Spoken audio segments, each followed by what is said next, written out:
Alam niyo mga kasama ko dito, mababait lahat ito, pero aminin na natin, medyo laganap na rin ang masasamang loob ngayon. Kaya mabuti ng handa, di ba?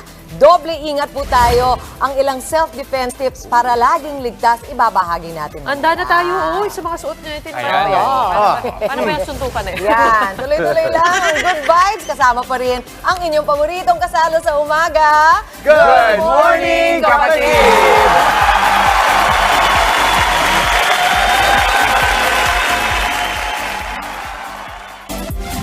Nagbabalik po ang inyong favorite morning barkada. Mukhang ready na si Mami Chiki. Oo.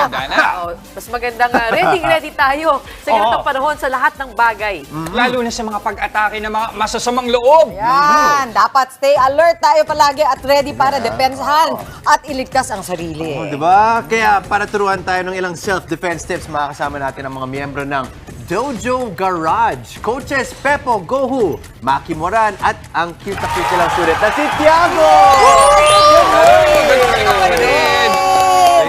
Paano ba yung patian? Paano ba yung patian? Ganon? Paano? May ganun ba? Hi, Tiago!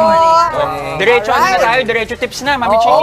Okay, turuan nyo na kami. Mga ilang self-defense tips na pwede rin nilang Ano yung matutunan. una na basic na pwede natin matutunan? Alright, sige. So first off, in natural setting, no, ang kadalasang ginagawa ng mga tao is ang tawag dito throat choke. Throat. Okay, so madalas yung ginagawa. So i-demo namin. Sige. So sige, this is Coach Maki. So usually si Maki ang assailant, ako yung biktima. Okay, So, biktima at ito yung sabihin Siya natin yung masamang suspect, tao. assailant, masamang tao. So, gumigimik lang ako. Siya nakainom na, naghahanap ng away, napaaway kami ngayon. Ayan na ang throat choke. Okay. Ang ideal is, pag nandito ka, gusto mong, you wanna take advantage of the thumb. Yan yung mahina na finger. Okay? So, ang common na mistake is lumalayo tayo. Okay. Mali yun. Okay, tama. Or tutulak mali yun. Kasi ang mangyayari dyan, eventually mahuhulog tayo. Out of balance. Mahuhulog tayo. Pag ako lumayo, mahuhulog tayo. Si Maki will be on top of me, naka-mount. Siya yung At masama naka-choke pa rin siya. So patay na ako dito. Mas defenseless ka kasi nakahiga ka na. Ano dapat?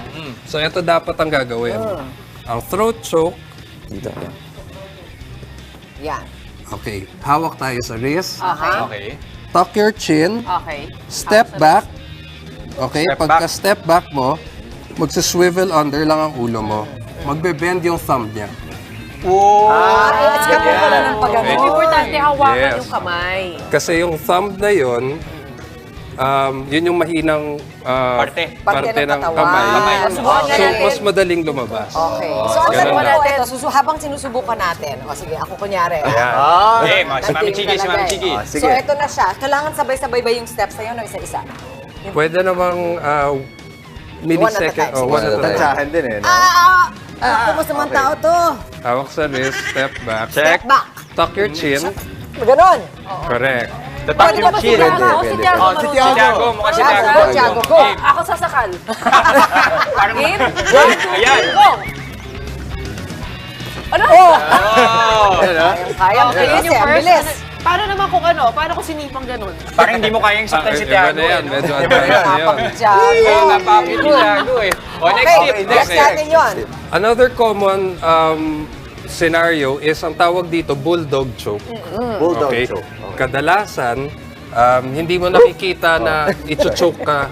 Okay? O kunyari nag-aaway na kayo, kadalasan mag-end up tayo sa ganitong posisyon. Tama. Okay? Okay. Ang number one na kailangan mong gawin is hawak dito. Teka, Kasi si Maki pa susuntok rin yung masama, di ba? Oo, si Maki pa rin yung masama. So, Kasi hawak- susuntok siya eh.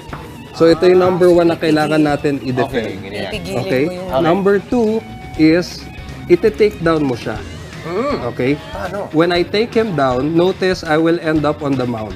What I'm gonna do is, the leg that's behind Maki, ilalagay ko ngayon dito. Okay? Nakabarang ganun. Nakaharang siya, so nakakalso siya dito. Pampatid. Wala na siyang pansuntok, Okay.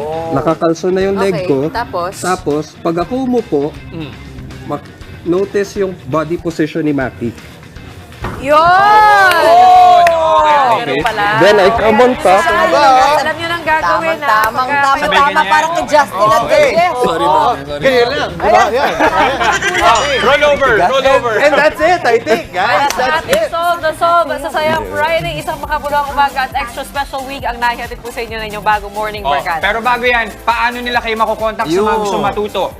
Mabilisan lang. So, for those who want to enroll in martial arts and self-defense, Dojo Garage is located at 51 Connecticut Street sa Green Hills. Lapit lang. You can also find us on Facebook and Instagram. Just type in Dojo Garage. Okay, very useful Nice, yung matututunan nyo dyan. Kaya pwede nyo na silang kontakin. Sana'y nag-enjoy kayo sa aming pakulo this morning.